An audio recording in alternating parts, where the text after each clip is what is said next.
ibirya kuko ari inezeza. Umpe ibirya imbwira iby'ubugingo. Tugeze mu mwanya mwiza wo kwiga ibirya muri gahunda yo gusoma igice kimwe ku munsi. Muri iki cyumweru tuzasoma Luka igice cya 16, cya 17, cya 18, cya 19, icya 20, icya 21 n'icya 22. Imana izatuyoboze Mwuka Muziranenge. Luka igice cya 16. Amafaranga no gukiranuka. Yesu yavuze umugani w'umukire wari ufite umucungamari ariko utarakoraga akazi ke neza. Baje kumurega ko acunga imari nabi, maze sebuja amutegeka gutanga raporo maze akamwirukana. Uyu mucungamari yaribwiye ati, ninjya gutera ibiraka ngo mbone amafaranga sinzabishobora, ninjya gusaba nabwo bazanseka. Maze aravuga ati, ubwo nyifite kashe ngiye kugabanyiriza abantu amadeni basinyire, maze nimara kwirukanwa nabo bazajya bancumbikira iwabo. Uyu mugabo yamenye ko umwanya urimo uyu munsi ukwiriye kuwukoresha ushaka inshuti zo mu gihe kizaza. Nibyo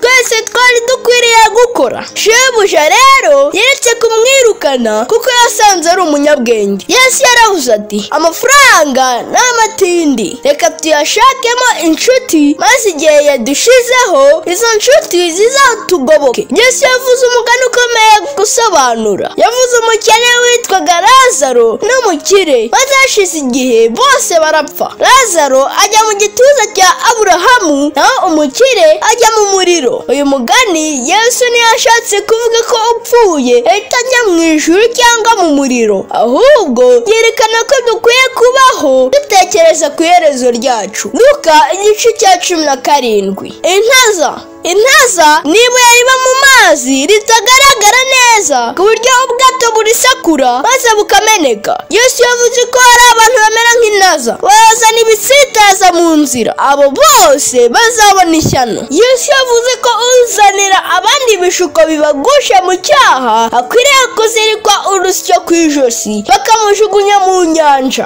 Imana iturinde kubera abandi ibisitaza. Yesu yaravuze ati, umuntu ntabwo yamukira, wowe ujye umusanga maze umuganirize, nakunanira uhamagara undi muntu abajya hagati, nibyanga umurege. Yesu yakijije abantu 10 bari barwaye ibibembe, maze bamwe muri bo bibwira ko ubwo atabasabye kugaruka gushima bakwiriye kwigendera. Ni byiza gushimira Imana ibyo yadukoreye. Yesu yababwira kwitegura ubwami bw'Imana no kugaruka kwe. Yavuze ko abantu babiri bazaba bari mu murima, maze umwe agende undi asigare. Buri wese akwiriye kugundira isezerano ryo kuza kwa Kristo ku giti cye. Luka igice cya 18. Isengesho, kwicisha bugufi no kuyoboka. Yesu akomeza kubigishiriza mu migani. Yababwiye iby'umupfakazi watitirije umucamanza ko mukiranure n'uwamurenganyaga. Umucamanza yabikoze atabitewe n'impuhwe amugiriye, ahubwo adashaka ko azakomeza kugaruka mu maso ye. Imana yacu yo itandukanye n'umucamanza mubi, yakira gusenga kwacu kandi igasubiza kwifuza kwacu. Hari ikibazo kiboneka mu gusenga nanone. Yesu yavuze umufarisayo wagiye gusengana ubwirasi, naho wakiraga imisoro y'Abaroma ajya gusenga yicishije bugufi cyane. Imana yakiriye gusenga kwicisha bugufi, naho abibone ibajugunya hanze. Muri iki gice Yesu yakiriye abana bato, yerekanye ko bakwiriye guhabwa agaciro ndetse abagerageza kubagirira nabi baba baciriweho iteka. Hari umukire wasanze Yesu aramubaza ati, ni gute nabona ubwami bw'Imana? Yakomezaga amategeko, akiyiriza ubusa ndetse akibabaza. Nyamara ubwami bw'Imana budusaba ikintu kimwe gusa, kureka gutumbira iby'isi bishira, ahubwo tugatumbira Yesu wenyine. Luka igice cya 19. Zakayo. Yesu yambukiranije umujyi wa Yeriko, maze umugabo w'umukire wategekaga abasoresha aza yiruka ngo amurebe. Uyu mugabo yari mugufi maze yurira igiti. Yari yarumvise ibibwirizwa bya Yohana Umubatiza, maze ijambo rya Nyagasani ritangira gukorera muri we. Yesu ahageze yamubwiye kumanuka, maze batahana iwe. Uyu munsi dukwiriye natwe kurira igiti ariko tukareba ikaruvari, maze agakiza kagataha mu miryango yacu. Yesu yababwiye umugani satani washushanyaga ukuntu ari we mwami wa byose. yabwiye umuntu wagiye mu gihugu cya kure kwimikwa, nyamara abaturage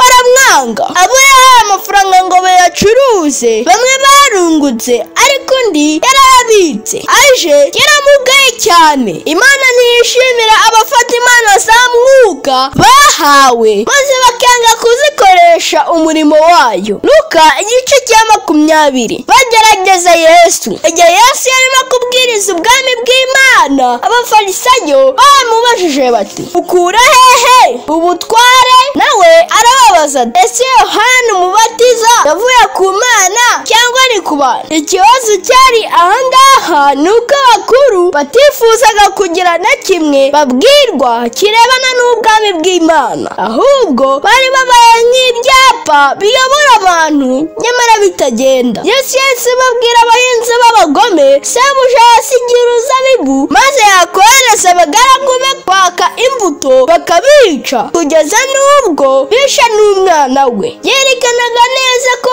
abantu bagomeye Imana ndetse bica abahanuzi, bagerekaho no kubamba Mesiya. nubwo yabigishaga, bakomeje kumutega imitego myinshi ngo babone aho bahera bamurega. isi turimo yuzuye imitego ahantu hose. none reka dusabe imbaraga y'Imana igihora iyidusimbutsa uko bukeye n'uko bwije. Luka igice cya 21. kurimbuka kwa Yerusalemu. bwa mbere Yesu yabanje yashima umupfakazi wari umukene, nyamara akazana ituro rinezeza Imana. kubera ko umupfakazi wo mu gihe cya Eliya atongeye kubura ifu n'amavuta, wo mu gihe cya Elisa yakize umwenda, nizera ko n'uriya wo mu gihe cya Yesu atongeye gukena ukundi, kuko urutse abahanuzi bose yarahagaze aho, ari we Yesu. abayuda bishingikirizaga ku rusengero iminsi yose, maze Imana yemera ko Yerusalemu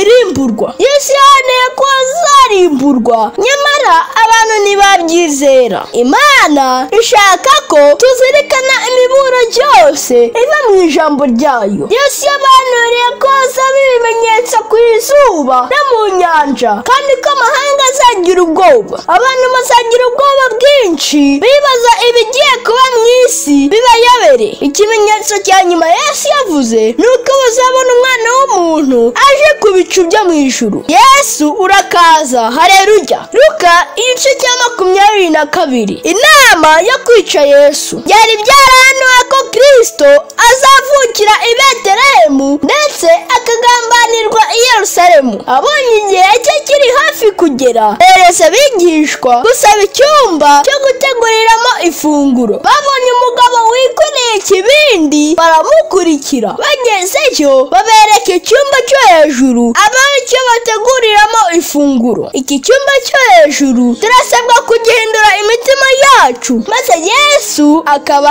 ariyo ahabwa icumbi. nubwo byari bimeze bityo, abigishwa bagize amakimbirane bibaza uzaba mukuru muri bo. Imana iduha umutima wo gutumbira iby'ijuru byonyine. muri uwo mwanya Yesu yagiye mu gashyamba yari amenyereye gusengeramo, maze haza igitero kiramufata, arara aburana ijoro ryose baramucunaguza. umugambi we wo kudukiza n'urukundo yari afitiye abantu yarabigumanye kugeza ku mperuka. muri iki cyumweru cyose Imana izakiyoboze Mwuka Muziranenge, umpe Bibiliya imbwira iby'ubugingo, umpe n'amagambo Yesu yavuze. tugeze mu mwanya w'ibibazo. icya mbere, intaza yavuzwe muri ibi bice ishaka kuvuga iki? icya kabiri, Zakayo amaze kwakira Yesu ni ibihe bintu yakoze? icya gatatu, ni ikihe kimenyetso cya nyuma Yesu yavuze kizaranga kuza kwe? Imana ibaho umugisha.